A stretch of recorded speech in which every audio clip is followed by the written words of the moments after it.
सो hello बच्चों, this is fun Gautam K2 institute. बच्चों आज बात करते हैं थैलेसीमिया की। बच्चों हमारी प्रीवियस वीडियो के अंदर हमने सिकल सेल एनीमिया पर बात कर ली थी।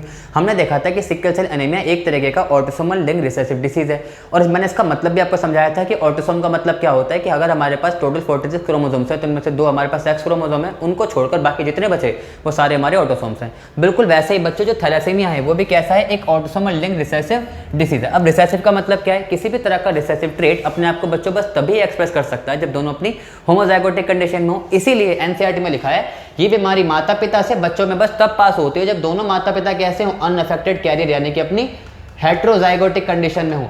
ऐसा इस वजह से है बच्चों क्योंकि अगर दोनों माता पिता अपने हेट्रोजाइगोटिक कंडीशन में होंगे तो जब उनके गैमेट बनेंगे और गैमेट आपस में फ्यूज करेंगे तब ये होमोजाइगोटिक कंडीशन बच्चे में डेवलप हो पाएगी कि नहीं हो पाएगी। और जैसे मैंने कहा किसी भी तरह का रिसेसिव ट्रेट अपने आप को बस अपनी होमोजाइगोटिक कंडीशन में ही एक्सप्रेस कर सकता है, ये बीमारी बच्चे में एक्सप्रेस कर जाएगी। अब इस बीमारी में एक्चुअली में होता क्या है इसको समझने के लिए हमें यह पता होना चाहिए कि जो एक हीमोग्लोबिन का मॉलिक्यूल है उसमें टोटल 4 पॉलीपेप्टाइड की चेन्स होती हैं।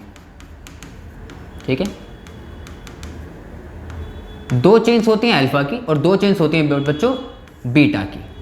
ठीक है, अब अगर किसी म्यूटेशन या किसी डिलीशन की वजह से इस अल्फा या बीटा दोनों में से किसी की भी क्वांटिटी में कमी आ जाए,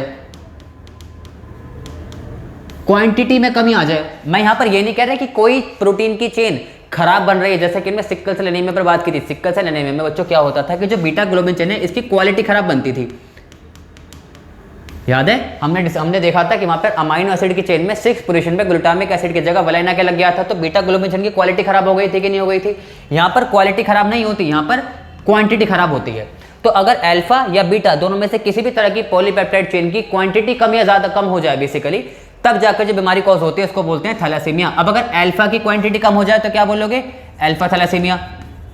और बच्चों अगर बीटा की कम हो जाए तो क्या बोलोगे, बीटा थैलेसीमिया। बात समझ में आ रही है बच्चों।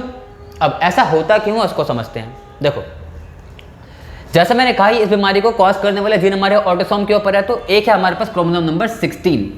ठीक है, हमारे क्रोमोसोम नंबर 16 पे बच्चों 2 क्लोजली रिलेटेड जीन्स होते हैं या क्लोजली लिंक्ड जीन्स होते हैं। क्लोजली लिंक का मतलब है बहुत पास होते हैं। एक है HBA1 और दूसरा वाला है बच्चों HBA2।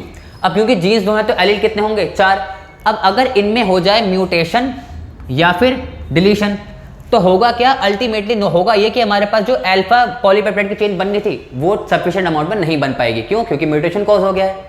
क्योंकि बच्चों ये जो 2 जीन्स हैं ये सिर्फ अल्फा चेन को बनाने के लिए ही रिस्पॉन्सिबल है। अब अगर इन्हीं में हो जाए म्यूटेशन तो क्या होगा, हमारे पास अल्फा की चेन कम बनेगी। ऐसे केस में बीमारी क्या हो जाएगी, अल्फा थैलेसीमिया। सेम तरीके से बच्चों अगर म्यूटेशन हो जाए हमारे क्रोमोसोम नंबर 11 पर मौजूद एक जीन जो कि कौन सा है, HBB, अगर इस जीन में हो जाए म्यूटेशन तो क्योंकि जीन एक है तो एलील कितने होंगे, 2। बात समझ में आ रही है। अगर उनमें हो जाए म्यूटेशन तो क्या होगा बच्चों, हमारे पास बीटा पॉलीपेप्टाइड की चेन सफिशिएंट अमाउंट में नहीं बन पाएगी, जितनी बॉडी का रिक्वायरमेंट है उतनी नहीं बन पाएगी। इससे जो कंडीशन होगी उसे क्या बोलते हैं, बीटा थैलेसीमिया। अब बच्चों एनसाइड में लिखा हुआ है causes reduced rate of one of the globin chain of hemoglobin, this causes abnormal hemoglobin molecule resulting into anemia। इसका मतलब क्या है बच्चों, हमें पता है कि हीमोग्लोबिन के बाद टोटल 4 पॉलीपेप्टाइड की चेन होनी चाहिए थी।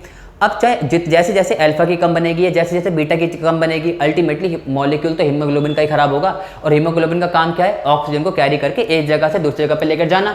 अगर हीमोग्लोबिन का मॉलिक्यूल अबनॉर्मल बन गया तो सफिशिएंट अमाउंट में ऑक्सीजन कैरी नहीं कर पाएगा। अगर बच्चों सफिशिएंट अमाउंट में ऑक्सीजन कैरी नहीं कर पाएगा तो बीमारी क्या होगी, यह सिम्टम क्या शो होगा, अनीमिया का सिम्टम शो होगा।